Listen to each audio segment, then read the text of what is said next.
बात यह है कि गौरक्षा का ही तो मूल मुद्दा है।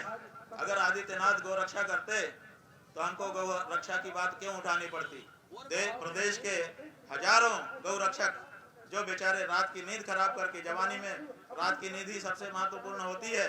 प्रदेश में हजारों हजार गौरक्षक हैं जो रात की नींद को खराब करके बेचारे जान को जोखिम में डाल करके गौओं के तस्करों से भिड़ते हैं और उन्हीं के ऊपर मुकदमा होता है। अभी कल ये यहाँ पर एक व्यक्ति ने आकर के माइक में बताया था, कोई वीडियो आया है कि एक गौ तस्कर ट्रक में भर करके गायों को लेके जा रहे हैं और उनके टायर में गोली मार दी, टायर जो है फूट गया।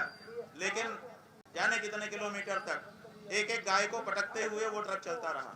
एक एक गाय को ऊपर से धक्का मारते थे, नीचे गिर के बेचारी किसी की टांग टूटती थी, किसी की गर्दन टूटती थी और इस तरह से क्रूरता करते हुए वो ट्रक चलता रहा। कहाँ गिरफ्तार किया गया? उल्टे जिन लोगों ने गोली मारी उन्हीं को ऊपर कार्रवाई हो रही है। तो ये जो प्रदेश में हो रहा है ये सनातन धर्म के बिल्कुल विरुद्ध है, बिल्कुल मुगलिया काम है और ये मुगलिया काम सनातनियों के नाम पे नहीं चलेगा। मुगल बन के आओ ताकि हमको लड़ने में सुविधा रहे। ये जो माया का छद्म आवरण तुमने पहना है अब ये तुमको उतार करके फेंकना पड़ेगा। ये भगवा चोला, इस भगवा चोले को कलंकित मत करो गौ हत्या को बढ़ावा दे करके।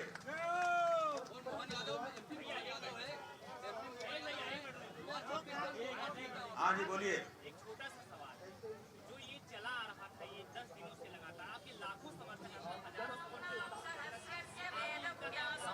बात यह है कि हम सबसे अभी चर्चा करेंगे, चर्चा करके निर्णय लेंगे।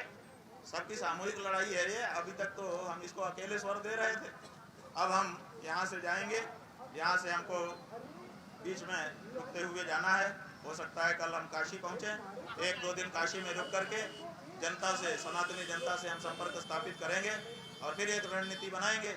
उस रणनीति के तहत जो भी होगा आपको बता करके, बिना बताए चोरी छुपे नहीं, कार्यक्रम घोषित करते हुए अपने अभियान को आगे बढ़ाएंगे। ये सनातनियों के सम्मान और स्वाभिमान का प्रश्न है और स्वाभिमान और सम्मान से कोई समझौता नहीं है।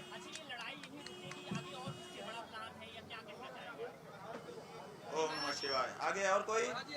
ठीक है जी, धन्यवाद। आप लोगों ने बहुत सहयोग किया, बातें सरकारों तक पहुंचाई, लेकिन कोई निर्णय नहीं निकला। आपका इसमें क्या दोष है? सबको बीच में जिन जिन लोगों ने भी देश से विदेश से हमारे समर्थन के लिए आवाज उठाई, बहुत सारे लोगों ने त्याग पत्र दिया, पार्टियों से दिया, नौकरियों से दिया, उन सब के लिए जिन्होंने एक शब्द भी समर्थन में उठाया, सच्चा सनातनी मानते हुए उनको सबको खूब खूब आशीर्वाद दे रहे हैं और सारी सनातनी धर्मी जनता से कह रहे हैं अब निकल करके आइए। ये सनातन का स्वाभिमान है, ये सनातन का सम्मान है और इससे कोई समझौता ना तो पहले पूर्व में कभी हुआ है और ना अभी होना चाहिए और ना आगे किया जाएगा।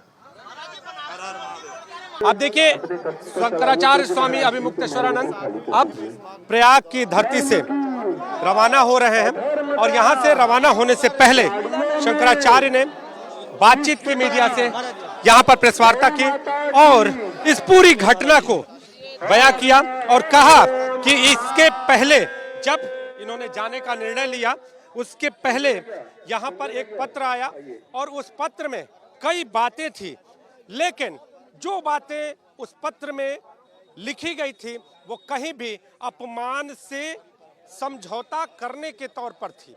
आपको बता दें, उनका साफ तौर पे ये कहना था कि जो बातें उसमें लिखी गई थी उसमें कहीं क्षमा याचना जैसा कोई शब्द नहीं था, लिहाजा इन्होंने अब यहाँ से बाहर जाने का निर्णय लिया है। और आप देखिए, शंकराचार्य अपनी इस वैन में सवार होकर अब माघ मेले से यहाँ से जा रहे हैं, लेकिन उन्होंने कहा कि जब 11 महीने बाद फिर से माघ मेला आएगा तो मैं यहाँ आऊँगा और यहाँ पर बाहर ही बैठूंगा।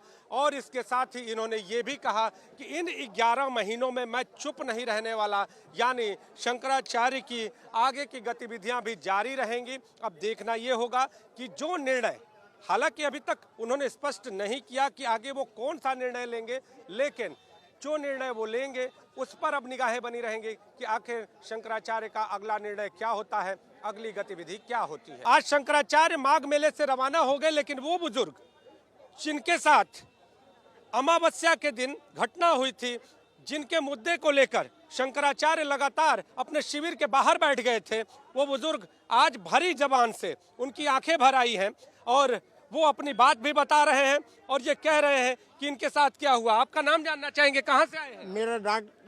मैं doctor Devi Prasad Pachauri, Ayush medical of India. जी जी जी, कहाँ से आए थे, क्या हुआ था? मैं भोपाल से आया। भोपाल से आए थे। मौनी अमावस्या के दिन आप भी स्नान करने गए थे स्वामी जी के साथ? साथ में नहीं, हम तो गए थे स्नान करने।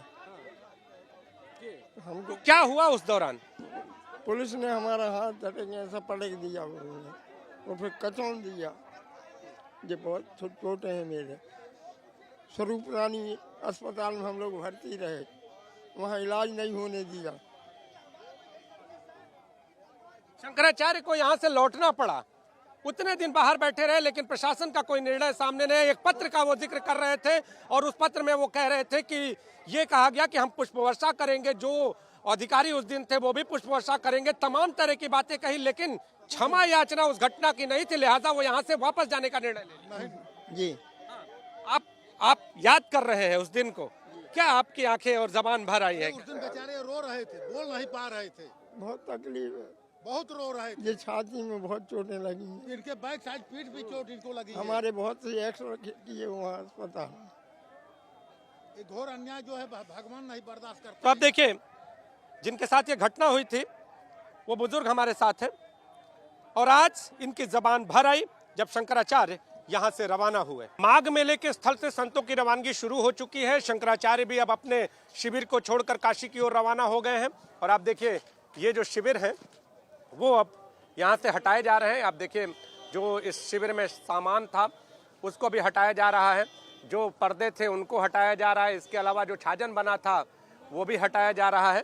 तो अब यहाँ से शिविरों को हटाकर अब व्यवस्था को सुचारू करने का यहाँ प्रयास है और शंकराचार्य के रवाना होने के साथ ही अब शंकराचार्य का शिविर हो या फिर अन्य संतों का शिविर हो, वहाँ पर भी व्यवस्थाओं को सुचारू किया जा रहा है। और जिस तरह से माघ मेले में तमाम शिविर बने थे, अब संतों की रवानगी के साथ ही उन शिविरों को हटाया जा रहा है। हालांकि आपको बता दूं कि जो आखिरी दिन होगा वो 1 तारीख को होगा और महाशिवरात्रि तक ये पूरा जो मेला है वो दिखाई देगा, लेकिन जो संतों के शिविर हैं, जो संत जहां से रवाना हो रहे हैं, उनके शिविरों में कहीं ना कहीं ये जो व्यवस्था है, यानी जिस तरह के शिविर बनाए गए थे, अब उन शिविरों को हटाया जा रहा है।